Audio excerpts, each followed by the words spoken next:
د افغانستان په کچه تر ټولو لوی خو د نړۍ په کچه دویم د میساینک پروژې د سړک جوړولو چارې د اسلامي امارت او چینایي چارواکو په حضور کې پیل شوې.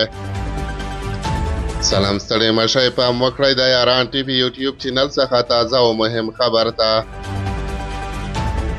له کلونو ځنډ وروسته د میساینک پروژې عملي چارې پرون چهارشنبه د اسلامي امارت او چین هیواد د لوړپوړو چارواکو په حضور کې دغه کان ته د ورغلي سړک جوړولو چارو له پرانیستۍ سره پیل شوې. د افغانستان د قانون او پترولیم وزارت سرپرست هدایت الله بدري په دې تړاو جوړو شویو مراسمو کې وایي تړوني شرکت مکلف دی چې له تړون سره سم خپلې چارې مخته یوسي. ښاغلی هدایت الله بدري په دې اړه زیاتوي میساینک د هیواد تر ټولو ستر او په نړۍ کې دویم لوی کان دی. د دې کان تړون په 2008 میلادي کال کې د تیرې ادارې او MCC شرکت ترمنځ لاسلیک شوی و او د دې پروژې عملي چارې د مختلفو دلایلو او ستونزو له امله ځنډېدلې وې، خو د اسلامي امارت له حاکمیت وروسته د میساینک کان عملي چارې پیل او د ستونزو د حل په موخه ستونزې او خنډونه له منځه وړل شوي او نن د پروژې د پیل شاهدان یو.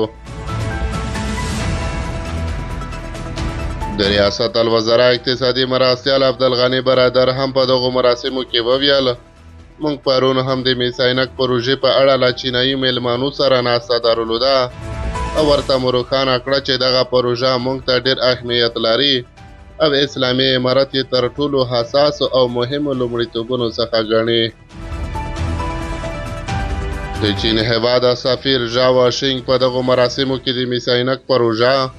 د افغانستان او چین ترمنځ د اقتصادي اړیکو د پراختیا لپاره اړینه بولي او په خبره یې تیر کال د دواړو هیوادونو ترمنځ د څه باندې $1 میلیارد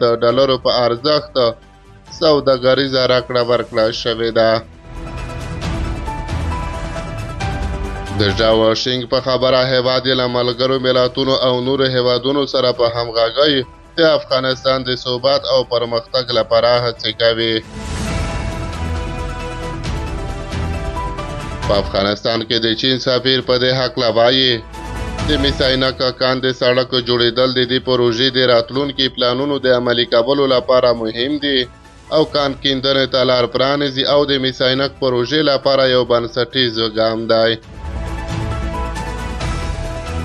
بل پلو د افغانستان د اطلاعات او کلتور وزارت سرپرست دغه کان کې د کیندنې پر مهال د لرغونو آثارو ساتنې خبره کوي او زیاتوي چې تړوني شرکت باید په معیاري ډول کار وکړي چې تاریخي آثار زیانمن نشي. د افغانستان د اطلاعات او کلتور وزارت خیرالله خیرخوا څرګنده کړه چې د افغانستان اسلامي امارت په دې اړه ډېرې هلې ځلې وکړې